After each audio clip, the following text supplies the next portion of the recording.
अब खबर महाराष्ट्र की सियासत की, जहां शरद पवार की पार्टी को लेकर सस्पेंस बढ़ता जा रहा है। एनसीपी शरद पवार गुट के महाराष्ट्र प्रदेश अध्यक्ष जयंत पाटिल लगातार एनडीए के नेताओं से मिल रहे हैं। 2 दिन पहले उन्होंने मुख्यमंत्री देवेंद्र फडणवीस से मीटिंग की थी। कल रात को वो डिप्टी सीएम एकनाथ शिंदे से मिले और जयंत पाटिल ने इस मीटिंग की तस्वीर खुद अपने सोशल मीडिया अकाउंट पर शेयर की और कहा कि वो अपने विधानसभा क्षेत्र के काम के सिलसिले में deputy chief minister Eknath Shinde से मिले थे। इस दौरान जयंत पाटिल के साथ वो दोनों नेता भी थे जिन्हें मेयर और कॉरपोरेटर पद से हटाने को लेकर विवाद हो रहा है। जयंत पाटिल तो लगातार कह रहे हैं कि मुख्यमंत्री और डिप्टी सीएम के साथ उनकी मीटिंग्स में कोई सियासी चर्चा नहीं हुई, लेकिन शिंदे गुट के नेता और महाराष्ट्र सरकार में मंत्री संजय सिरसाट दावा कर रहे हैं कि राज्य में राजनीतिक बदलाव की शुरुआत हो चुकी है। संजय सिरसाट ने कहा कि उनकी अब तक की सारी भविष्यवाणियां सच हुई हैं और शरद पवार की पार्टी के एनडीए में आने को लेकर भी 7-8 दिनों में पिक्चर साफ हो जाएगी। शरद पवार साहेब आता एनडीए बरोबर चर्चा करतात असं ऐकलंय। जयंत पाटील असेल, सुनील तटकरे असेल, हे वेगळं चर्चा करतात असं ऐकून आहे। म्हणून या चर्चेचा जो काही सारांश आहे किंवा याच्यातून जे काही निघणार आहे ते काही 2-4-8 दिवसामध्ये मला वाटतं बाहेर यायला काही हरकत आधी म्हणून एक 8 दिवस थांबा, या बाकीचा सुद्धा तुम्हाला एक अंदाज येईल। अनेक लोकांच्या ज्या काही भावना आहेत त्या भावनेचा शेवट या 8 दिवसामध्ये होईल असं मला वाटतं। संजय सिरसाट कह रहे थे कि शरद पवार की एनडीए के साथ आने की चर्चा उन्होंने भी सुनी है। जयंत पाटिल हो या सुनील तटकरे, सब अलग अलग मुलाकात कर रहे हैं। इन सबका सारांश 1 हफ्ते में मिल जाएगा। संजय सिरसाट ने कहा कि लोगों की जो भी भावनाएं हैं उन भावनाओं का अंत 8-10 दिनों में हो जाएगा। शरद पवार की पार्टी के नेता जिस तरह एनडीए के लीडर से मिल रहे हैं, उससे महाविकास अघाड़ी में शामिल दूसरे दलों को उन पर शक हो रहा है।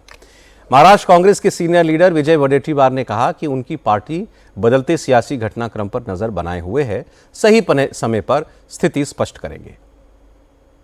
मैं तो कोई किसी के घर को झांक के देखता नहीं। अब किसके घर पे क्या चल रहा है ये मुझे तो पता नहीं है। पर जो चर्चा है बीच में ये भी चर्चा थी कि शरद पवार जी एनडीए को समर्थन दे रहे और वो डिलिमिटेशन को समर्थन दे रहे। जब हमने इस बात को लेकर चर्चा किया, कोई माहिती लिया, तो इस बात में तथ्य नहीं था। अगर कोई किसी पार्टी में जा रहा है, समर्थन दे रहा है, किस अलायंस को समर्थन दे रहा है, तो आने वाले दिन में पता चलेगा। पर एक है कि इस चर्चा में कुछ तो लॉजिक मुझे दिखता है।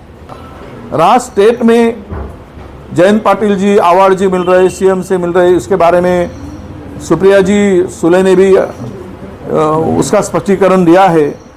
तो ये नहीं समझने की जरूरत है कि ये कोई पार्टी में या अलायंस में जा रहे, इंडिया या महायुति में जा रहे करके मिल रहे। इसका इस तरह का अर्थ लगाना गलत है। और अगर होगा, सही होगा, सच्चाई होगी तो आगे दिख पड़ेगा। महाराष्ट्र की सियासत में जिस तरीके की उठापटक इस वक्त चल रही है, उससे सबसे ज्यादा परेशान है उद्धव ठाकरे की पार्टी। हाल ही में उनके 6 सांसद पार्टी छोड़कर एकनाथ शिंदे के साथ चले गए। अब शरद पवार की पार्टी भी एनडीए के साथ चले जाने की चर्चा चल रही है। उद्धव की शिवसेना के सांसद अरविंद सावंत ने कहा कि बिकाऊ लोगों के लिए खरीदार हमेशा मौजूद रहते हैं, लेकिन जनता उनको जवाब भी देती है। बिकाऊ लोगों के लिए खरीदने वाला खड़ा ही रहता है ना। अगर कोई बिकना चाहता है तो ये आत्मवंचना है।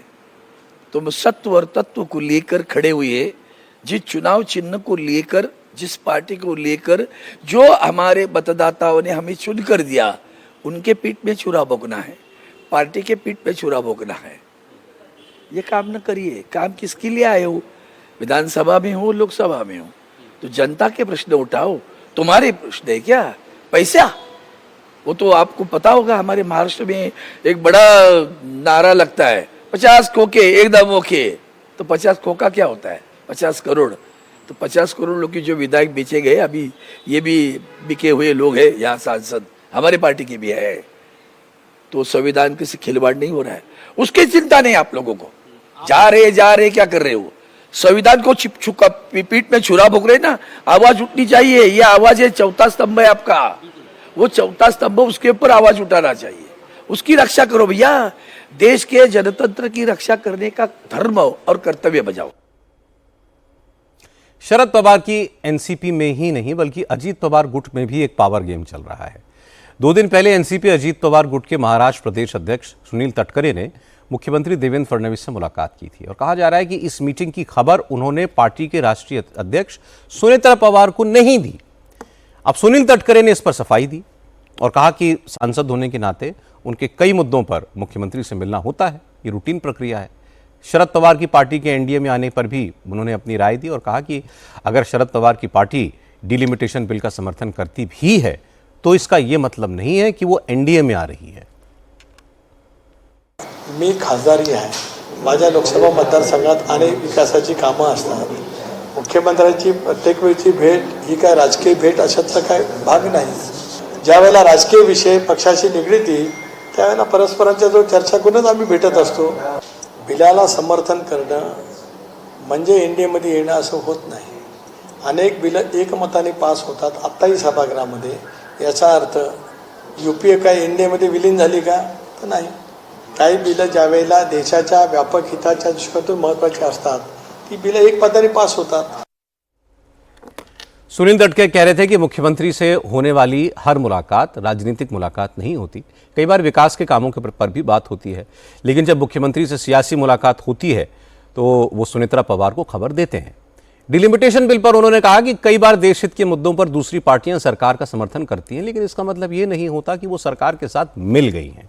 अब क्या चल रहा है वाकई में अंदर खाने, ये जानने के लिए आपको मुंबई लेकर चलते हैं। हमारे सहयोगी सचिन चौधरी इस वक्त जुड़े हुए हैं। सचिन, मुझे तो आपका 2 दिन पुराने प्रोग्राम में, इसी प्रोग्राम में आपकी बात याद आ रही है। आपने कहा था कि एनसीपी शरद पवार गुट वो वाकई टच में है एनडीए के, बीजेपी के, और हैरानी नहीं होनी चाहिए अगर वो एनडीए में आ भी जाएं, और डिलिमिटेशन बिल पर भी उनका समर्थन बीजेपी को मिल सकता है। अब जो बयान आ रहे हैं इनका क्या मतलब है? जी सौरभ, देखिए, जो सूत्रों से जानकारी मिल रही है और विश्वसनीय सूत्रों से जानकारी मिल रही है कि अगले 8 से 15 दिन के भीतर शरद पवार की एनसीपी जो है ये एनडीए के साथ जुड़ेगी। अब ये डायरेक्टली जुड़ेगी, इनडायरेक्टली जुड़ेगी, डायरेक्ट सपोर्ट होगा, इनडायरेक्ट सपोर्ट होगा, उस पर मंथन जारी है। इसकी वजह है कि बीजेपी चाहती है कि दोनों एनसीपी मर्ज होकर एक साथ एनडीए में शामिल हो जाए, और ऐसी स्थिति में केंद्र में सुप्रिया सुले जो है वो नेतृत्व करे और राज्य में सुनेत्रा पवार जो है नेतृत्व करे।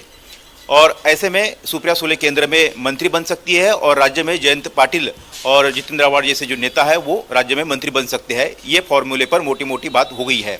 इस पर सुनेत्रा पवार जो है, उनके खेमा जो है, खासकर पर सुनेत्रा पवार और पार्थ पवार, वो मर्जर के लिए इतनी इच्छुक नहीं है। और सुनील तटकरे और प्रफुल्ल पटेल ये एक अलग खेमा है एनसीपी के भीतर। ये चाहती है कि पुरानी एनसीपी को साथ लेकर मर्जर करा के सब लोग एक साथ आ जाए, और इसलिए ये हमने देखा कि सीएम के साथ भी ये बैठक में वहाँ पर मौजूद थे।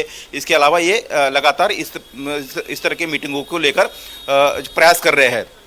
लेकिन अगर ये डायरेक्टली मतलब मर्जर होकर नहीं आते हैं तो दूसरा ऑप्शन ये है कि शरद पवार की पार्टी का अलग गुट, यानी कि 10 में से 9 विधायक, हालांकि रोहित पवार जो है वो कांग्रेस के साथ संपर्क में है, केंद्रीय और उनके राज्य के कांग्रेस के नेतृत्व के साथ, वो अभी मन नहीं बना चुके हैं, लेकिन इनको भी कन्विंस कराने का प्रयास जारी है। तो ये 9 जो विधायक है ये और केंद्र में जो 8 सांसद है, ये अलग गुट यानी कि अलग अपनी पार्टी का अस्तित्व लेकर ये एनडीए में आ सकते हैं, उसको अंदर से या बाहर से सपोर्ट दे सकते हैं। अब एनडीए की जो बैठक होगी उसमें सुनेत्रा पवार जाएगी, एकनाथ शिंदे जाएंगे, वहाँ बीजेपी की शीर्ष नेतृत्व के साथ उनकी चर्चा होगी, उनको कन्विंस कराने का प्रयास किया जाएगा। और महाराष्ट्र में महायुति की एक बैठक होगी जिसमें तमाम बड़े नेता महायुति के देवेंद्र फडणवीस, एकनाथ शिंदे, सुनेत्रा पवार ये सब रहेंगे, और इनकी बातचीत होने के बाद इस पर एक तरह से मुहर लग जाएगी। और इसके लिए 8 से 10 दिन का, इसलिए मैं कह रहा हूँ कि ये इसमें स्थिति क्लियर हो जाएगी। अब दूसरी बात यह है कि एनसीपी के भीतर जो एक तरह से कॉन्फ्लिक्ट नजर आ रही है, चाहे वो अजित पवार के एनसीपी ही 2 गुट बन जाए, जैसे कि सुनेत्रा पवार का, पार्थ पवार का, सुनील तटकरे का और प्रफुल्ल पटेल का, ये एक गुट आपस में लड़ रहा है, और दूसरी तरफ सुनेत्रा यानी कि अजित पवार के एनसीपी और शरद पवार के एनसीपी, इसमें भी कई मतभेद है। तो ऐसे में मर्जर जो कराना है ये काफी मुश्किलों भरा बढ़ रहा है। अगर मैं एनसीपी अजित पवार की ही आपको अंदरूनी राजनीति बता दूं तो अजित पवार के जाने के बाद सुनीत्रा पवार राष्ट्रीय अध्यक्ष बनी, लेकिन उनको राष्ट्रीय अध्यक्ष पद के लिए एक जो है सच्चिदानंद सिंह, इन्होंने पत्र लिखा और इसको चैलेंज किया है। अभी तक जिन्होंने चैलेंज किया उस पर कोई डिसिप्लिनरी एक्शन नहीं हुआ है। कहा जा रहा है कि ये सुनील तटकरे और प्रफुल्ल पटेल गुट की हरकत है। दूसरी ओर सुनीत्रा पवार ने कार्यकारी अध्यक्ष वर्किंग प्रेसिडेंट के तौर पर और महाराष्ट्र प्रदेश अध्यक्ष के तौर पर सुनील तटकरे के नाम का प्रपोजल जो है, पत्र जो है, वो चुनाव आयोग को नहीं दिया है। और यही कारण है कि ये तमाम तरह की इस तरह की घटनाएं जो है पिछले कुछ महीनों से हो रही है, जिसके कारण दो खेमे बट चुके अब हैं। आपने जितनी और इसी डिटेल में कारण- बताया है कि एनसीपी के दोनों धड़ों में जिस किस्म की पॉलिटिक्स है और आपस में भी दोनों धड़े जो हैं उनमें भी खेमे बने हुए हैं, तो बहुत कुछ अभी होना बाकी लगता है इस पूरी कहानी में। बहुत शुक्रिया सचिन आपका। महाराष्ट्र से जो खबरें आ रही हैं उसके मुताबिक शरद पवार की पार्टी के ज्यादातर नेता एनडीए के साथ जाना चाहते हैं। उनका मानना है कि अगर अपने क्षेत्र में उनको विकास करना है तो उनको सत्ता के साथ जाना जरूरी है। कहा तो यह भी जा रहा है कि शरद पवार भी बेटी सुप्रिया सुले के राजनीतिक भविष्य को सुरक्षित करने के लिए एनडीए के साथ जाना चाहते हैं। लेकिन मुद्दा मंत्री पदों का है। शरद पवार की पार्टी को कितने मंत्री पद दिए जाएं, इस पर सहमति नहीं बन पा रही है। इसके साथ ही बीजेपी को एकनाथ शिंदे और अजीत पवार की एनसीपी का भी ख्याल रखना होगा, क्योंकि फिर मंत्रालयों में फेरबदल करना पड़ सकता है।